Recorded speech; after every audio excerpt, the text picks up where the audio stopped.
Hey everybody, we have another Eagle's Nest video with our winner today, DaigonRoogen. He's been here before. He's won before with the Shine Greymon deck. Now he's back again with another Beatbreak deck. So, Daigon, how you doing? I'm doing good. Toasty over here. I'm alive, and I did well today in the tournament. Great. So you have Beatbreak. Um, what do you, what inspired you to play this deck? So I saw the first few episodes of Beatbreak, the show, and I loved Geckomon as a character. And then when they revealed the dual card from the starter deck, Atrotusmon, my first thought was, oh no, this character looks like one of my favorite enemy mobs in Elden Ring, which is the hooded banished knight. So it drew me right in right there. And then I found out that it plays very fluidly and bounces back really fast. Yeah. And that feels good to have all of that going for it, that you have characters you like, have some sort of connection that you like, and then the gameplay feels good. You don't always get all three of those at the same time. Usually you get like one or two, never three. And I got all three here. All right, cool. So let's get on to the deck build. Uh, you're playing a mix of yellow and green Digimon, so you're not really adhering to a green only style uh, or yellow only style. You are focusing on the dual cards where you can hit them. So you've got the dual Monarch Gliza, dual Atratus, and the dual Hapakirimon. You only have one Glowing Dawn here. How many searchers are you playing? I guess you have these two that That's a search. total of, if I'm recalling correctly, that's 9 searchers Yeah. out of the Every rookies. And everything then in your it's deck, one, yeah. every rookie in your deck is basically card advantage because the Chirapmon is still going to get you a card from trash too. Yep. All right, so it's very consistency focused. Do you have like a game plan that you're building towards with this deck? Is there are there any cards that you want to go over and why they're in the deck? Um, I'm gonna self-explain this one just right away. The Glowing Dawn option being at one, I only own one copy. That, that's why I wish I could play it at two, but I only have the one copy. So what do you Um, cut for the second one if you get your second copy? if I can get my second copy, I might actually cut one of the Tomoro. And the reason for this is because when you're going about your turn, sometimes you end up passing over by one, even when you're using Tomoro and all of your trashing effects to reduce costs. And a Glowing Dawn really helps keep your turn. So you can try to do the OTK. And the deck has many OTKs, but the problem is sometimes you just don't have enough memory and you just pass over by one. And Glowing Dawn helps with that a lot. All right, well, to play devil's advocate, you won with this list. If it ain't broke, why fix it, right? So maybe the one You're glowing not dawn is wrong. good. You might be right on that one. Yeah. There was some luck involved, like I saw E-Pulse was being hit in security, so you got Oh, that tamers, was crazy. things like that. So, sometimes you just play a deck that has a lot of security bombs, which yours kind of does with your tamers gaining you memory when they're hit the E-Pulse, playing out Digimon and things like that. Follow up with memory and draw Hmm. because of it. Okay. Yeah. Okay, so let's take a closer look at the level fours. You have a heavier focus on the yellow level force, the Cougarmon, less so the Armalisa. Why are you more focused on Cougarmon in your list? So the Cougarmon is honestly the better level 4 out of the two Digimon that you can consider. Both the starter deck and BD25 Cougarmon give you either free or reduced by 2 Evo, which is great. You can swing and just start doing an Evo chain, or you can just Evo up and then be ready to swing. There's a lot of great advantages to these two rookie or not rookies, these two champions. But the Cougarmon is just leagues above the Armorlism. Armor Lizamon, sadly, with how this deck runs, you can play your Tamers in such a myriad of ways. But the one that plays Tamers isn't exactly the best. But this Armor Lizamon is good because you can play Glowing Dawn for free. You can play an E-Pulse for free. And a free E-Pulse is a free Tamer thrown out on the board that means you can either gain jamming, more DP, or in general, another Tomorrow to gain more sources. Mm-hmm. So and then it also suspends one Digimon. And it's not always necessary to suspend something. So having the cheaper climb is often better. Okay. And so off to the level 5s now. Again, more yellow than green here. You're focusing more on Murasamemon than Monarch Glycemon. Why is the Monarch Glycemon preferred? Um, so in the terms of my level 5s, I really don't consider the dual cards entirely Digimon. So my main focus was not the dual cards. It was more of the normal Digimon when it came to my level 5.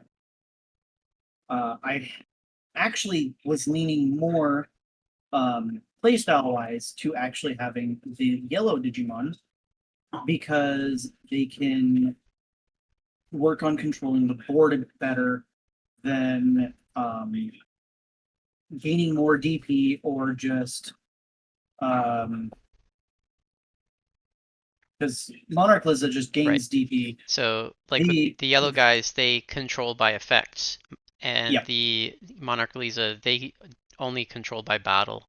So yep, you'd rather just straight up delete the Digimon, remove it with minus DP, yep, than also have to go through the extra step of attacking or battling it. So it's a yep. shorter line, a shorter path to removal. And Um, then the other Murasame, the mhm. one that's a 2 of, was because I can choose not to use its effect when digivolving. That way I can alliance and then get 2 or 3 checks, depending on which level 6 dual card I use. Which means I have a higher chance of getting the OTK when I go into it. Mhm. Um, and I also can grab from the top of security in case I'm thinking I'm missing something in my hand.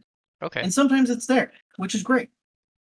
Right. Then we have the four of, but you said this, you don't think of this guy as a Digimon. You think of him as just the option. I guess you're saying by that you're saying you're just using him as your final swing for game if you can. Yep. I Okay. consider him the Green's final Zubagon punch. Okay. So without the Monarch Lysamon, I mean our level fives here are very heavy. We have a lot of level Oh fives. yeah. Oh yeah. It doesn't naturally count the level 5 the dual cards. Oh, it doesn't. So when you act yeah. So So it, if you count the dual cards, mhm. there's 11 level 5s in the deck, 11 level which fives in is the deck. Okay. yes, But which is a lot. we're playing 7 practical level 5s because I guess the inherit to unsuspend is probably the best thing about your level 5s, but this guy is just Yep. there as your win the game button at the end. And then you Yep. have your 2 different level 6s, Atratus at 4, Habakiri at 2. Atratus really great because he's going to do 4 damage to security. He's going to leave up a blocker that is very hard to get through. Habakiri is pretty good because it's a very defensive card and it can remove security without having to check security because of the trashing ability. Also gives you a heal. It is. They are both great. However, the game is still leaning towards being very Digimon effect heavy, Hmm. and even then, something to note is that Iron Slash is very becoming very common with TS. So you can't rely on Habakiri's protection with Iron Slash being around. Well, I can't The rely on card, either of the level 6's yeah, protections. so you can for Atrotus because the immunity is tied to the body. Hmm. But what it means is I can sit there with a protected Digimon that's level 4 from Digimon effects. So if it doesn't have blocker, my opponent's not giving it blocker because I I'm immune. I guess they could still collision into you though, right? No, because collision is a Digimon effect. And for collision to give it to the Digimon, it Oh, needs to be affected by Digimon or effects. it needs to already have blocker, and when it gets de-digivolved, it loses the blocker. That is correct. Okay, good point. So Iron Slash, TS's new, high-tech removal to get rid of a Tratismon's protection, Habakiri's protection, and another Digimon protection, another Digimon with immunity to Digimon effects would be the Appmon's Rebootmon. So there's another Yep. good tech to beat them too. All right. Off to the level. Well, we already talked about the Glowing Dawn and the E-Pulse. We went over the Tamers a bit. You said you might cut Tomoro for another Glowing Dawn. You have the four of dual tamer green yellow and only two of the dual tamer black purple that gives jamming. I mean, it's pretty typical tamer lineup. Do you have Yeah. any extra comments that you want to make about your deck or your games today? Uh well, the it was interesting. I got to buy it first for the first round. Second round I was against Volcanismon, which Hmm. was interesting. Volcanismon was done by Doc Oh, it or wasn't. Oh, right, it was Doc. Pulling them yeah, up. Doc. I don't know It's this what guy. their I, aha. So I so we ended up had against a Doc Volcanus. with Volcanus. Yep. I didn't ever see his Minerva. I saw him play multiple Volcanus mods. Did you ever see And him go yeah, into level no, 5? Because I he only saw he him go to level never 4s. touched he never touched the fours. He The hard slammed. 5s. Yeah, Even he never went into five. right. He went into the Raremon constantly, Yep. but as far as the red level four and the level fives, Right. never saw them. Yeah. Never used his level 5s. Just would go into the Raremon for the value and then slam the Volcanus, which is how we saw um, Milk play Volcanus. Milk even realized that it wasn't worth playing any level 5s at all. He completely cut them from the deck to play more options. So it Yeah, seems like this is more of a it classic. makes sense. It's like more of a EX1 Machine Dramon style deck where you just slam your Machine Dramon. Then you round That Monica 3, is rough though. There's nothing you can do about it. you played against Wiz, who we Yep, interviewed earlier Wiz. this week. He's playing Puppets.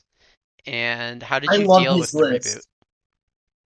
Um, so game one, I turboed into him before he could get reboot. Hmm. Game two, he double reboot Mong in one turn. Wow. Devastating. I can't do much against that. Okay. Game two, he mopped my board, but he still did double reboot. Okay. However, in that turn, he couldn't get the immunity ready for the second reboot, and I was able to suspend it and do the Murasamemon hard play Okay. to then use Monarch Lizamon Final Judgment for the game. Did you beat him in that game? Yes, I did. Okay. Wow. So as long as they don't get the protection, it's easy peasy to clear them out.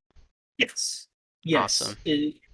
As long as you can suspend one, because again, that was the Armor Lizamon that saved me. I promoted Digivolved into Armor Liza, suspended Hmm. the soft one that couldn't protect itself, Okay. That's great. swung. Yeah, And yeah, so I understand you just he doesn't have protection, just ignore him, skies kill them. Yeah, okay, yep. John, Dagon. So thanks again for the interview. Thanks for your leadership on the deck, and congratulations on winning Eagles again. The second time, was it a month ago that you won, or a little bit longer? Might have been a month ago. Might have It's been, been but a bit. you're almost 2 for 2 here, because I don't think you played any tournaments in between winning that other one. Maybe you played one or zero. Um, I've played. So I haven't been playing always in Eagles. I've played a couple in Digi Galaxy, and that was when I was finding that Shine Gray just wasn't holding up very well. Um, and I was like, yeah, no, this doesn't feel good. And then I also have my IRL locals I play at occasionally, and that also was showing that just Giant Gray wasn't feeling good. And I finally got everything I needed for this deck, and I was happy to play it today. So, and I'm glad I did. Yep, me too. Glad you came. All right, John, thanks again and have a great rest of your night. You too. Take it easy, folks.